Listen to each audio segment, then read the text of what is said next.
Patapang itu asal dari kata patapa, patapaang, patapang. Ya. Kemudian piliang. Piliang itu asal kata dari pilihan hyang. Pilihan Tuhan, pilihan hyang. Kemudian ada Caniago.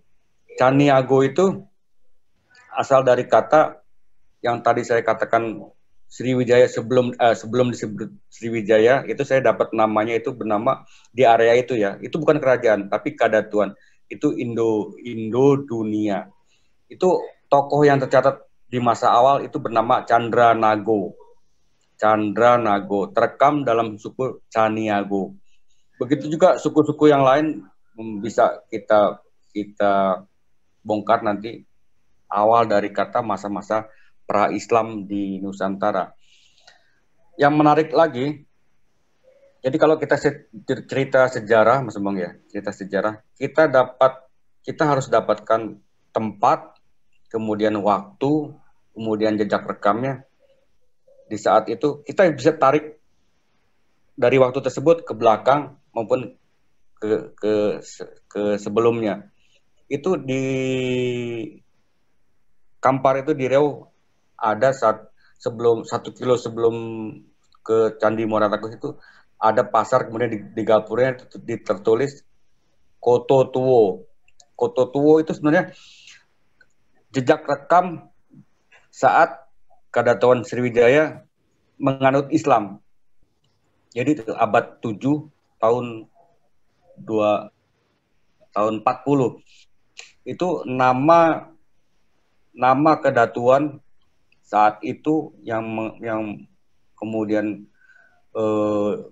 di kawasan Kadatuan itu berislam itu tokoh utama itu Indra Brahman. Itu abad 7 tahun 40 dia baru berislam. Kenalnya abad 7 tahun 20. Itu start masuknya Islam kan dari Aceh, dari Lok Sumawe. Itu di Lok Sumawe sana itu ada raja bernama Sariputra. Namanya sama. Itu punya kakak yang di Kedatuan itu. Kemudian tokoh pembawa Islam saat itu adalah Abdullah Khattab. Abdullah Khattab kemudian dia diperkenalkan oleh tokoh Kadatuan sudah bernama Sriwijaya ya, Indra Brahman namanya. Kemudian kepada Kotop Abdul Khattab itu, kemudian ibunya Sang Hyang Putih, lupa saya namanya, Sang Hyang ibunya itu memerintahkan menulis surat kepada Kekhalifahan Umar saat itu. Maka dia minta dikirimkan satu ahli Islam untuk mengajari orang yang bernama Indra Brahman ini. Karena tidak mudahnya saat itu untuk menganut sesuatu yang baru ya. Bukan berarti di Kedatuan di area itu, di kawasan itu Hindu atau Buddha, bukan. Saat itu masih Dharma original yang pusatnya pembelajaran itu di situ, di Kedatuan itu, di area Muara Takus, bukan Palembang ya. Seperti itu. Kemudian setelah ada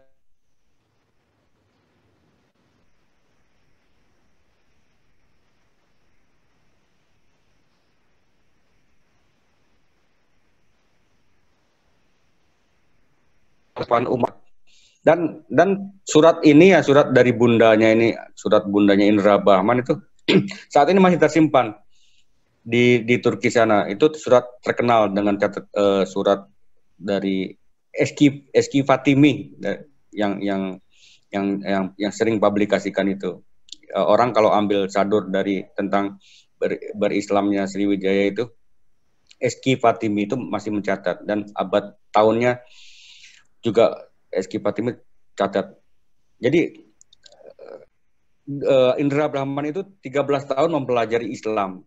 Setelah memahami, kemudian dia menganut Islam. Mulai saat itulah Kedatuan, tempat pembelajaran dharmik original di Muara Takus Kampar, menganut hampir dominan menganut. Tapi jejak-jejak rekamnya masih terekam di sana. Jadi yang kita garis bawahi adalah bahwa leluhur kita tidak animisme, tidak dinamisme, tapi sudah monoteisme. Maka saat Islam masuk ke Nusantara dengan mudah diserap. Dengan mudah diserap. Itulah kunci utamanya. Sampai situ Mas Bambang. Oke, Pak Santo.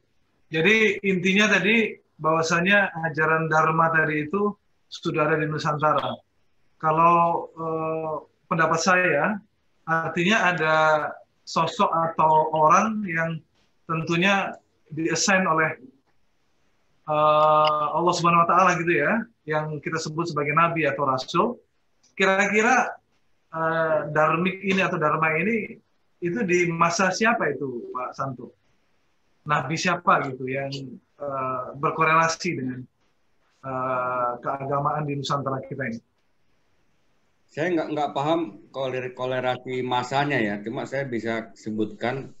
Maksudnya saya tidak paham kolerasi dengan nabi apa, karena nabi apa pada tahun berapa, kemudian masanya tahun berapa, itu pun menurut saya masih blur. Jadi kalau kita ikut Wikipedia, Nabi Adam itu kan tertulis 5.000 M apa SM. Itu juga saya Nabi Adam kalau di Wikipedia kita klik atau Google itu 5.000. Padahal ada fosil di Sangiran itu jutaan tahun dan itu manusia. Nah, saya nggak kolerasinya. Termasuk kolerasi dengan tahun-tahunnya kenabian gitu. Tapi sepintas itu ada kaitannya dengan Ibrahim, Mas Emang. Jadi ada kata-kata di ayat suci Al-Quran itu di kitab Nasrani maupun di kitab Islam bahwa istrinya dari Nabi Ibrahim adalah ketura. Nah, itu ada kaitannya. Ketura itu adalah dari suku Malay, yang disebut suku Malay. Jadi Nusantara pusat, saya katakan pusat Nusantara adalah awal peradaban dunia, itu saya dapatkan suku bangsa ya, bukan suku ya. Bangsa yang awal itu Jawi. Jawi ini bukan suku Jawa ya, itu di Sundaland. Jawi, kemudian ada Kambies, ada apa saya lupa, kemudian keempatnya itulah yang disebut Saka, Cakya, Skitia, keempat. Kemudian kelima, keenam itu ada bangsa Malay. Kemudian ke-10 itulah Malayu, bukan Melayu ya, Malayu, ada Malay. Nah, Malay inilah tempat keturunannya ketura, kaitannya dengan Ibrahim. Ibrahim itu kan kalau nggak salah memang ya, dia tetap satu Tuhan kan. Itu yang saya pahami seperti itu, Bang. Oke. Terus gini, Pak Santo, Muara Takus ini kan sebuah monumen kayak untuk apa namanya, universitas atau tempat untuk beribadah ya. Dibandingkan dengan Borobudur, kira-kira posisi Muara Takus ini di mana?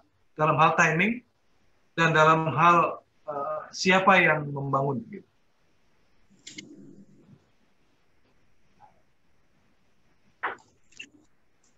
Ya, Borobudur dan Muara Takus. Ini pendapat saya subjektif, harus dikaji, diteliti. Ini pendapat saya subjektif, Mas Bambang, saudara-saudaraku semua. Itu berkaitan dengan satu nama, yaitu Sailendra. Sailendra ini masih dalam proses pencarian saya. Apakah dia itu di Jawa berpusatnya ataukah di Sumatera, Suwarnadipa? Saya masih kurang dapat titiknya. Yang saya pahami dan saya dapati kemudian saya explain saat ini, Borobudur itu adalah monumen catatan sejarah peradaban leluhur kita terdahulu. Jadi setiap reliefnya, ada reliefnya itulah gambaran peradaban dari setiap peradaban di masanya. Jadi Borobudur itu macam miniatur atau taman mininya. Tapi kalau taman mini kan dia masanya itu stuck satu masa ya. Tapi kalau Borobudur ini dari beberapa masa itu direkam di sana. Dan saya dapati Borobudur itu merekam dari beberapa generasi hingga yang masih subjektif itu di area bawah itu ada kaitannya dengan Sulaiman. Itulah nanti yang ada kaitannya dengan klaim Fahmi Basya ya.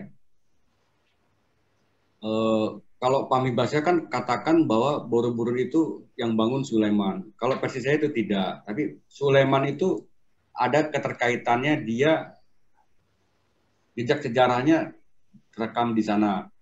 Saya kembali lagi ke pencatatan ke Borobudur. Jadi Borobudur itu ada satu nama yang nama itu dipakai berulang-ulang ya. Namanya itu, lupa ya.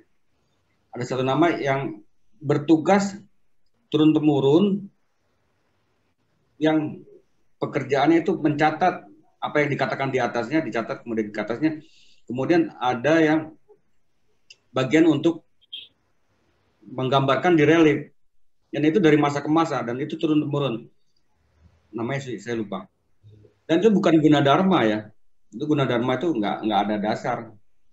Jadi yang selama ini kan terpublikasi Gunadarma adalah arsitek Borobudur, dasarnya apa? Nggak ada nama Gunadarma dalam silsilah kerajaan maupun itu nggak ada. Yang ada Gunadarma itu bentuk gunung yang berbentuk orang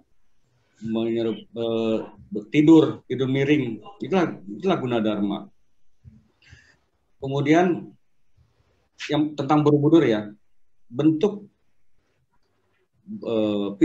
visualisasi bentuk orang duduk tak bertapa itu bukan patung Yang Mulia Siddhartha Gautama.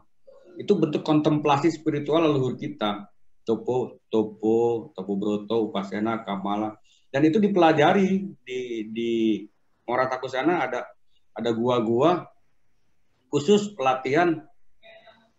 Itu udah level tinggi, kontemplasi itu di sana itu ada gua Garuda, ada gua Hanoman, ada gua sampai level yang orang saat ini maaf ya katakan level dewa. Dan subjektif saya, salah satu manusia yang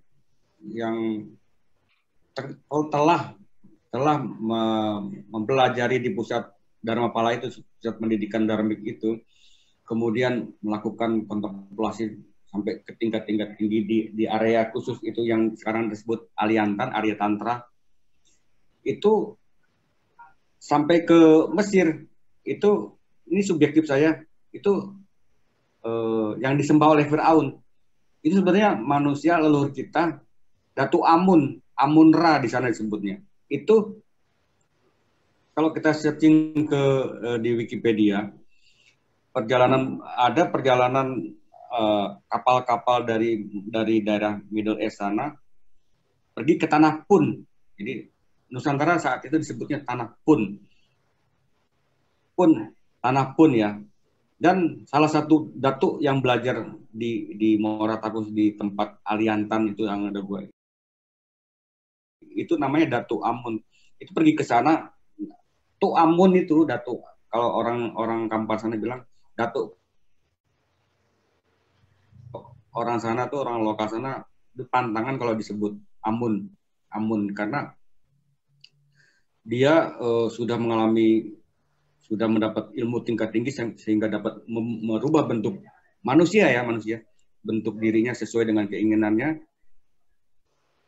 Seperti itu tingkat tingginya. Dan kemampuan seperti yang saya sebutkan tadi dipelajari di area Moratakus itu. Pastinya ada yang distorsi, ada yang itu dari pembelajaran Dharmik itu ya. Pasti. Dan salah satu tokohnya itu pergi ke Mesir sana, itulah yang disembah Fir'aun. Amun-Ra. Ra itu Surya, dan Nusantara itu adalah dinasti Surya sebenarnya Nusantara.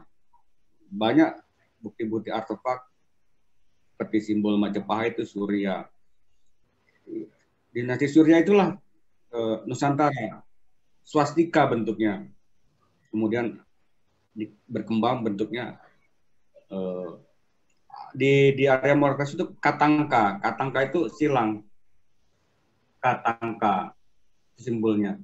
Dan pusat pemerintahan kedatuan sebelum disebut Sriwijaya di Moratakis itu berpusat di Bukit Katangka. Area wilayahnya ditandai dengan foto yang memakai angka, foto 9, 5 foto, seperti itu foto-foto gitu. Pusat pemerintahannya. Kemudian berinduk kepada sistem matrilineal keibuan, Bundo Ratu. Kalau di Jawa Keratuan, Kedatuan. Itu sistemnya. Filosofinya tawon. Jadi dia ke ibu. Dan sampai sekarang masih terekam di budaya Kampar sana. Yang disebut datu sampai sekarang saat ini. Dan saat ini jejak rekam itu masih ada di adatnya. Keturunan asli dari pembuat situs itu sekarang bergelar Datu Rajo Dubalai. Kalau dialek lokal sebutnya Datu Rajo Dubalai. Dubalai, bukan di ya, Dubalai. Dan itu banyak pemakaian kata-kata di, pemakaian kata datu, datuo, datua, itu beda. Itu membuktikan bahwa kalau di pusatnya di 13 Koto Kampar namanya, di tempat candi itu 13 Koto Kampar, Kabupaten Riau, itu 13 Koto. Itu disebut datu, datuo. Nah, kalau di Sumatera Barat, datua. Ada di Palembang, datu. Inilah yang disebut Mandala, Patsal, kerajaan. Jadi kedatuan di Moratakis itu bukan kerajaan, macam kalau sekarang MPR lah gitu. MPR. Jadi keluar itu disebutnya raja. Dan dia tidak menguasai ini ya, tidak menguasai kerajaan-kerajaan Nusantara, tapi kerajaan-kerajaan Nusantara menganggap ini yang dituakan, bukan berarti dikuasai. Makanya Daputayang itu melakukan perjalanan Sidayarta, Marlapas dari area yang tadi saya sebutkan tadi. Buktinya ada, dermaganya ada, sungainya masih ada, kemudian pusat pujanya masih ada, kemudian area tanggulnya masih ada. Disitulah Setap mulai Daputayang melakukan perjalanan Marlapas Sidayarta ke seluruh Nusantara sampai ke Papua. Dan dia dibawa putra-putranya di Sigundang-Gundang meninggalkan membuat candi, kemudian meninggalkan putranya sampai kemudian ke arah Aceh. Itu macam dakwah darmik ya sebelum Islam masuk. Islam masuk di kedatuan kan itu abad 7. Nah, menariknya, tadi saya hampir lupa. Atisa Dipamkara abad 10 itu belajar dan tercatat di catatan sejarah mainstream saat ini, belajar kepada guru Swarna Dwipa Dharma Kirti. Dari Swarna namanya saja, Swarna Dwipa itu kan jelas Swarna Dwipa itu kan Sumatera. Swarna itu emas, pulau emas. Itu belajar di Istana Payung Perak Swarna Dwipa itu kepada gurunya Dharma Kirti. Dijelaskan Dharma Kirti Swarna Dwipa, orang Nusantara. Dan itu orang sekarang belum ada yang temukan di mana lokasinya. Banyak yang terpublikasi Palembang. Di Palembang tidak ada Istana Payung Perak. Yang seperti saya sebutkan, bukti-buktinya apa? Salah satu yang kuat mendukung bukti bahwa yang saya temukan di sana itu yang tempat belajarnya si Atisa Dipamkara kepada Swarna Dwipa Dharma Kirti itu pohon asoka. Pohon asoka itu setelah saya pelajari itu pohon asoka hanya ada di Indonesia, bahkan Swarna Dwipa hanya di situs Moratakis itu di arah bukit kira-kira 800 meter ke arah bukit, di bawahnya itu Desa Tanjung yang sekarang hampir tenggelam oleh PLTA, itu ada bukit. Disitulah lokasi tempat Raja Asoka pertama membawa pohon bodi dari India sana dibawa ke Nusantara, kemudian dia tanam sampai tinggi 20 cm, kira-kira dia samari di situ sampai pohon itu tingginya 20 cm, kira-kira 2 minggu lah dia lakukan tapo, upasena, kamala. Kenapa dia lakukan itu di Nusantara? Karena Raja Asoka paham bahwa yang sumber ajarannya itu dari sini. Gitu. Inilah yang menyebabkan Asoka setelahnya kan beberapa generasi kan itu ada namanya kerajaan Chola Mandala. Chola Mandala itu pernah lakukan penyerangan ke Sriwijaya. Untuk apa dia lakukan penyerangan? Itu untuk merebut kota suci. Kota suci yang sudah diketahui leluhur-leluhurnya terdahulu. Akhirnya dia serang, dia menguasai. Dia menyerbu yang dikatakannya Sriwijaya, pusat kedatuannya. Area kota sucinya dia dikuasai. Saat terjadi perang Chola itu, kedatuan itu, agar pusat puja atau situs Candi Muara Takus itu tidak diruntuhkan, sudah terserang ini para datu ini, dia tinggalkan 17 datu untuk bernegosiasi. 17 orang itu ya. Tapi faktanya apa yang terjadi? 17 orang itu dibantai oleh Chola Mandala, kemudian dibakar, kemudian ditimbun di atas pelatar Candi Tua. Sampai sekarang saat ini masih ada. Jadi kalau kita ke situs Muara Takus, Candi Tua itu di depannya ada gundukan. Itu sebenarnya isinya 17 datu yang dibantai dan dibakar hidup-hidup oleh penjajah Chola yang ingin merebut kota suci. Tapi sekarang terpublikasi, terdistorsi ya, dianggapnya disebutkan bahwa itu adalah tempat kremasi. Bukan. Jadi Darmik itu ada yang dikremasi, tapi bukan di area situ dikremasinya, ada di seberang Sungai Kampar yang disebut Paudaman kalau bahasa lokalnya. Paudaman itu sebenarnya pendarmaan, tapi dialek lokal disebut Paudaman di Sungai Ompamo. Ompamo itu Dewi Padma. Masih banyak jejak-jejak rekam artefak di area situs Muara Takus di dalam kota sucinya yang membuktikan bahwa disitulah pusat pembelajaran Darmik, baik ritualnya maupun pembelajarannya. Di situ di belakang, kalau kita jalan ke belakang, ke arah belakang, ada sungai yang bentuk saat ini masih asli sesuai bentuk terdahulu pra-Islam, Ada kolam pemandian yang di situ terbagi kolam pemandian untuk para wanita, kemudian para pria, kemudian para ibu dan anak. Itu seperti yang dilakukan saudara-saudara kita di Bali, kayak ada kucuran gitu. Nah, itulah ritual-ritual suci leluhur kita. Persis seperti yang ada di Bali. Kemudian saya sering explain bahwa Bali menyimpan sempurna ajaran leluhur kita, Darmik original, dan itulah yang mendasari lahirnya tiga ajaran besar di India. Jadi pesan saya kepada saudara-saudaraku, kembalikan percaya diri kita bahwa leluhur kita tidak seperti apa yang tertulis dalam catatan sejarah yang ada selama ini, bahwa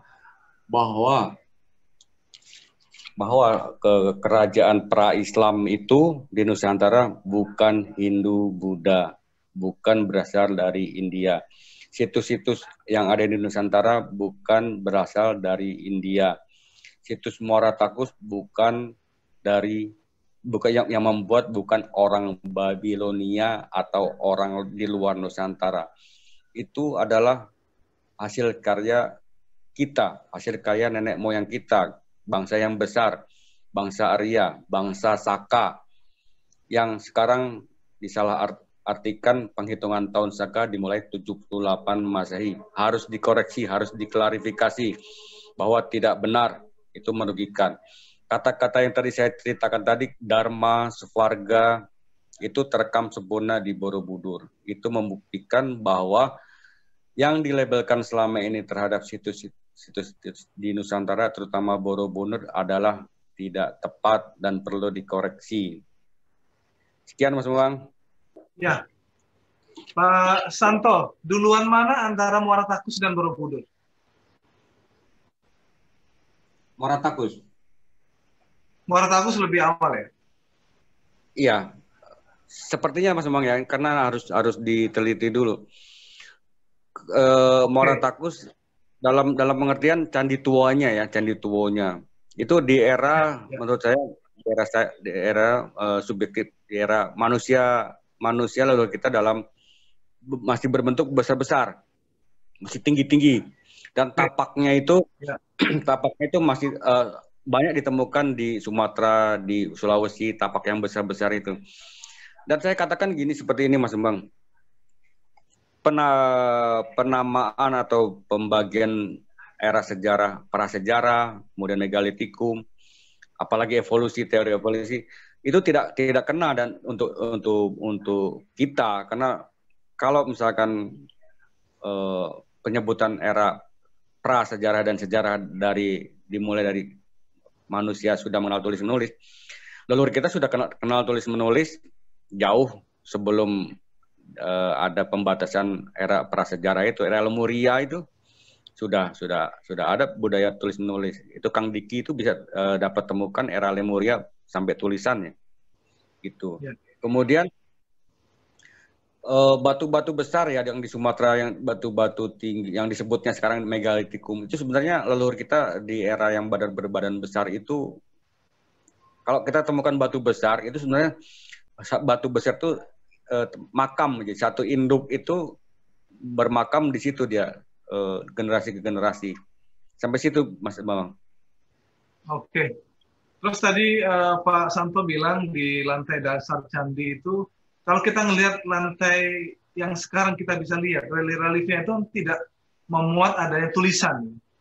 Tapi Pak Santo tadi bilang di lantai paling bawah itu ada tulisan, ada beberapa tulisan yang itu adalah istilah-istilah yang dikenal oleh leluhur kita di Nusantara. Betul, ada tulisan? Ada. Jadi gini, saat Kasihan Cepas yang memoto yang dalam sejarah itu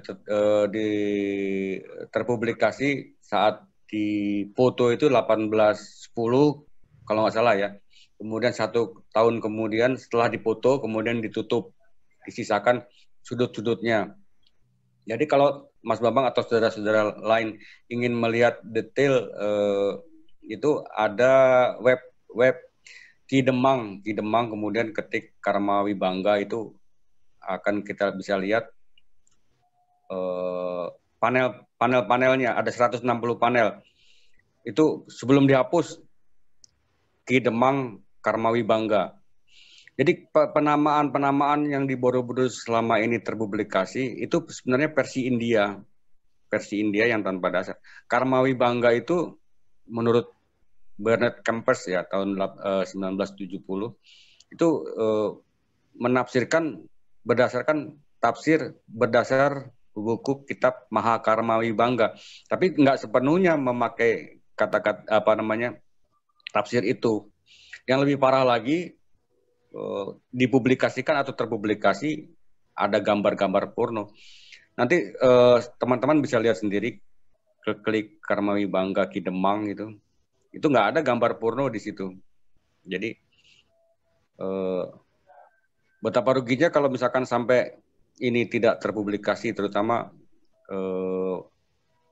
hal-hal yang menggugurkan labeling selama ini tentang sisa peninggalan sejarah leluhur kita, bahwa itu tidak dari India, tidak berdasarkan Buddhism atau Hinduism, bukan, tapi sebaliknya ajaran yang terlahir di sana itu berasal dari kita. Dan buktinya itu ada di Borobudur dengan teks literasi kata Kusala Dharma Bhajana, kemudian banyak kata-kata lain yang terdeteksi ada kata dharmanya, kemudian kaum Caka, Mahecakya itu leluhur kita ada di Borobudur. Sayang kalau seandainya ditutup. Kenapa harus ditutup? Gitu. Bukan hanya karena runtuh. Kalau seandainya benar Borobudur itu mau runtuh, saat dipoto Kasihan Cepas terdahulu pasti ada krek-kreknya kan. Tapi tidak ada tanda-tanda krek akan runtuh. Begitu Mas Bang. Oke. Terus berikutnya nih Pak Santo, dari temuan Pak Santo ini kan didapatkan bahwasanya Borobudur ini dibangun sebelum Masehi, gitu kurang lebih. Sementara prasasti yang ada sekarang itu lebih kepada bagaimana dinasti-dinasti ini atau kerajaan-kerajaan ini memelihara bangunan yang sudah ada, begitu ya Pak Santo? Ya. Mungkin bisa dielaborasi. Tepat. Jadi apa yang ditulis Kasparis itu dia buat disertasi tahun 54 itu menulis Borobudur didirikan tahun abad 8. Itu hanya berdasarkan perkiraan. Dia tulis perkiraan itu, tapi sekarang kan dianggap benar tahun abad 8. Padahal lebih dari itu. Peziarah-peziarah Tiongkok yang datang ke Pulau Jawa itu sudah lihat di catatan Tiongkok, saya lupa namanya, entah Pahlawan, entah Yun Sang itu, dia sudah lihat apa yang disebut mendut, apa yang disebut Borobudur, versi dia yang ditulis saat peziarah Tiongkok itu bilang Borobudur itu kapel yang besar dan megah, kapel besar dan megah. Kemudian bilang mendut itu dia bilang ada satu aula yang di dalamnya ada patung besar tinggi, kemudian penuh dengan emas, perak, dan barang-barang berharga. Itu sebenarnya mendut. Dan mendut itu terbukti bahwa yang dicatat oleh peziarah Tiongkok itu mendut, dia tulis bahwa di samping bangunan yang sekarang disebut mendut itu ada pohon besar yang akarnya itu masuk ke situs itu, masuk ke candi itu, dan mau runtuh. Saat itu dia tulis raja memerintahkan untuk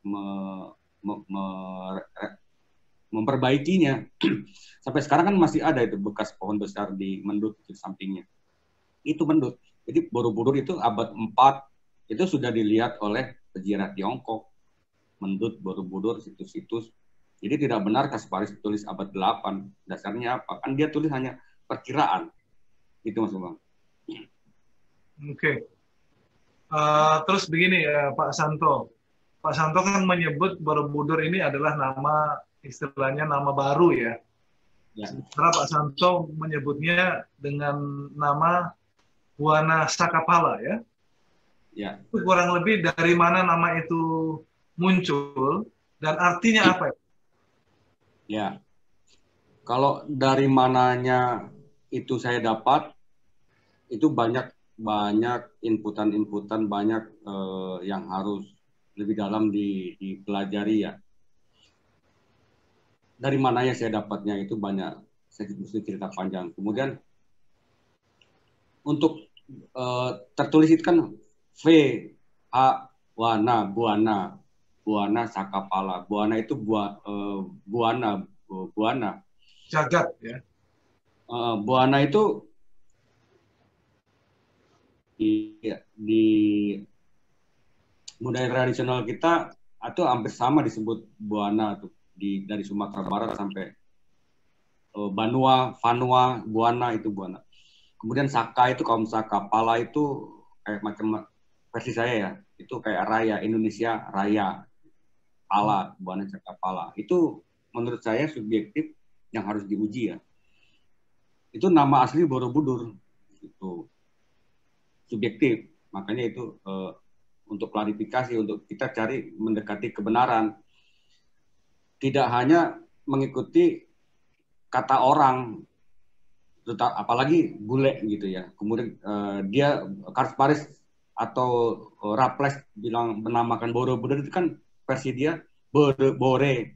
Bore itu anggapan dia adalah desa Bore, karena di situ ada desa yang namanya Bore.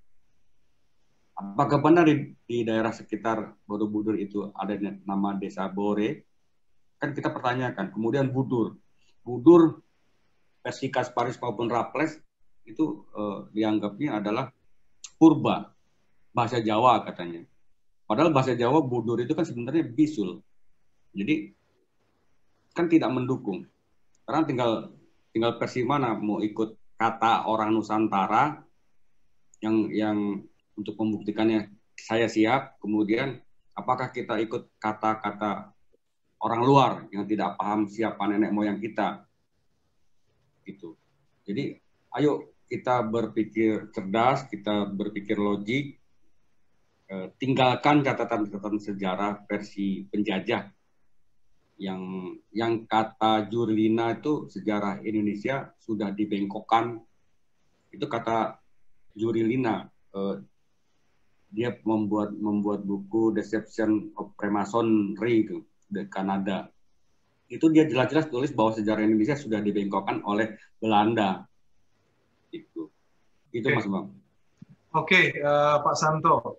Satu lagi, kan di nama Buana Sakapala itu ada Saka, ya, ada kata-kata Saka. Yang Pak Santo bilang itu adalah bangsa Arya. Apa hubungannya dengan Aji Saka? Dengan apa? Hubungannya dengan Aji Saka. Aji Saka. Ya. Tentang nama Aji Saka, saya belum pelajari dalam keterkaitannya. Saya sudah dapat inputan tentang Aji Saka. Aji Saka itu namanya bergandengan dengan Sailendra. Jadi yang saya dapat masih mentah ini, saya harus gali lebih dalam lagi. Aji Saka itu ini kurang akademik sebenarnya, tapi apakah saya harus explain subjektif saya? Nggak apa-apa. Silakan Mas Santo. Jadi nama Aji Saka itu saat kan di situs Muaratakus yang saya katakan tadi, sandi pertamanya itu situs Candi Tuwo ya, dan bentuknya itu yang sekarang terlihat itu adalah 5 kali penambahan batu bata, 5 generasi. Terdeteksi angka saat awal pertama diselubungi bata merah itu 4.545.08 SM. Itu kata saya, versi saya subjektif. Kemudian itu adalah hanya ujungnya saja. Jadi ada bagian lebih besar ke bawahnya dan bentuknya itu hanya ujungnya saja. Dan itu terbenam ke bawah, itu kejadian alam, entah terbenam, entah tertutup oleh tanah. Jadi kita harus amati secara keilmuan tanah itu. Entah dia ke dalam, entah itu masuk ke ditutup oleh tanah. Itulah terjadi bencana besar saat mungkin di era-era setelah Lemuria mungkin ya, setelah mengalami manusia besar itu, setelahnya kemudian ada bencana besar.